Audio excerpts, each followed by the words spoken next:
Hi friends, ఎలా ఉన్నారు? నేను సండే ఈవినింగ్ ఏం చేశానో ఈ వీడియోలో చూసేయండి ఫ్రెండ్స్.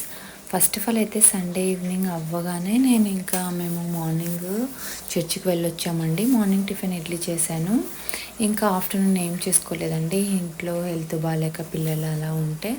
సో డైరెక్ట్ ఇంకా ఈవినింగ్ అనేది మేము ఇలా చికెన్ కర్రీ అనేది నేను చేశాను అనమాట. ఈ చికెన్ కర్రీ నేను స్టార్టింగ్ చికెన్ కర్రీ ఎలా చేయాలో నేర్చుకునే టైంలో చేసిన కర్రీ అన్నమాట.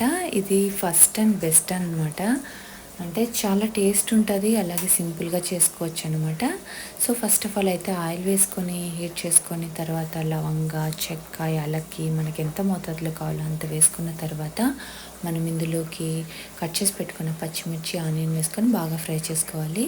దాని తర్వాత జింజర్ గార్లిక్ పేస్ట్, సాల్ట్, పసుపు వేసుకొని ఒక రౌండ్ ఇలా తిప్పేసుకొని ఒక 2 నిమిషాలు ఫ్రై అయిన తర్వాత క్లీన్ చేసి పెట్టుకున్న చికెన్ ఇందులో వేసేసి ఒక 10 to 15 మినిట్స్ అలా మనం ఫ్రై చేసుకోవాలండి.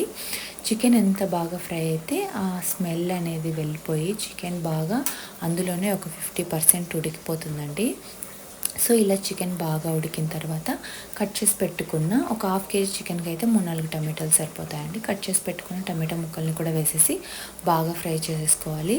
టమాటో ముక్కలు పూర్తిగా మెల్ట్ అయిపోయేంత వరకు మనం ఫ్రై చేసుకోవాలి ఫ్రెండ్స్. తర్వాత టమాటా ముక్కలు మొత్తం మెల్ట్ అయిపోయిన తర్వాత మనం ఇందులోకి ఒక స్పూన్ కారం, ఒక స్పూన్ ధనియాల పొడి, అలాగే కొత్తిమీర గుప్పెడు, పుదీనా కొంచెము వేసేసుకొని బాగా ఫ్రై చేసుకోవాలండి. ఇవి బాగా 5 నిమిషాలు ఫ్రై అయిన తర్వాత మనకి ఎంత వాటర్ కావాలో అంత వాటర్, నేనైతే 3 గ్లాస్ ఆఫ్ స్మాల్ గ్లాస్తో 3 గ్లాస్ ఆఫ్ వాటర్ వేసుకున్నాను.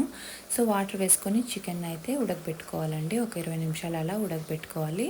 సో తర్వాత నేను ఇంకా 6 o'clock అయిందండి. ఇంకా టీ తాగుదామని పక్కన స్టవ్ పైన టీ పాత్ర పెట్టేసుకొని టీ ప్రిపేర్ చేసేసుకున్నాను.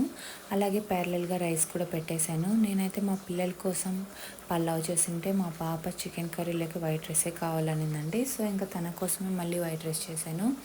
సో ఇలా వైట్ రైస్ చేసేసి చికెన్ కర్రీ చేసేసి ఒక 6 o'clock అయితే టీ తాగేశానండి. ఇంకా టీ తాగిన వెంటనే ఇంకా పిల్లలిద్దరికి ఫుడ్ పెట్టాలనేసి ఫుడ్ పెట్టేసిన తర్వాత నాకైతే ఇంకా నైట్ టైం అయితే డిన్నర్కి రైస్ తినాలనిపించలేదు. అందుకని ఒక 2 దోశలు వేసుకొని అందులో చికెన్ కర్రీ తీసుకున్నానండి. యాక్చువల్గా నాకు చికెన్ నాన్ వెజ్ ఏదైనా ఉంటే దోశ చపాతీలే కాంబినేషన్ అంటే చాలా ఇష్టము. ఓపిక ఉంటే చపాతీ చేసుకుంటా, లేదంటే దోశ వేసుకుంటానండి. ఇంట్లో ఏది ఉంటే అది అవైలబిలిటీలో వేసుకొని తినేస్తాను.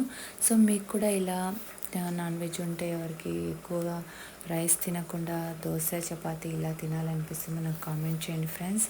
సో మీకు ఈ వ్లాగ్ నచ్చినట్టయితే నా ఛానల్ తప్పకుండా లైక్ చేసి సబ్స్క్రైబ్ చేసుకోండి. మీ ఫ్రెండ్స్ అండ్ ఫ్యామిలీస్కి షేర్ చేయండి ఫ్రెండ్స్. Thanks for watching.